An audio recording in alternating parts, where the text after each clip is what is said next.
दोस्तों, मैं हूं आपके सामने नीलेश सिंह।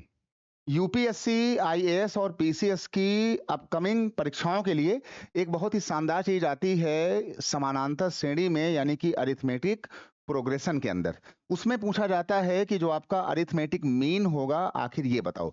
तो जैसे हमारे पास एक नंबर है ए, एक नंबर है बी, अगर इसके बीच में एक माध्य होगा ये वाला, तो इसके लिए तो हम क्या करेंगे कि हमेशा ये वाला गैप और यहां से ये वाला गैप, यानी कि m माइनस ए और b माइनस एम बराबर होगा। आप m को यहां ले आएंगे तो ये 2m हो गया, a को यहां भेजेंगे तो ये आपका a प्लस बी हो गया।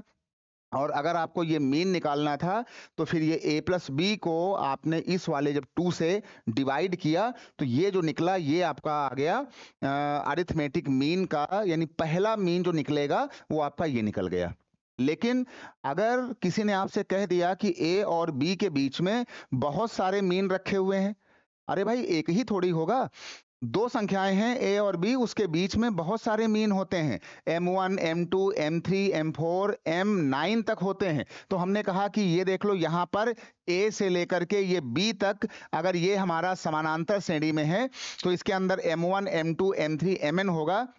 तो अगर आपको इसका कॉमन डिफरेंस निकालना है पदों के अंदर का, तो वो हमेशा बाद वाला टर्म माइनस पहले वाला टर्म, यानी b माइनस ए, और जितने इसमें मीन आ रहे हों उसको n+1 कर देना। तो ये आपका निकल आएगा उनके बीच का एक कॉमन डिफरेंस का सिस्टम। यही अंतर इन सभी टर्मों के बीच में होगा।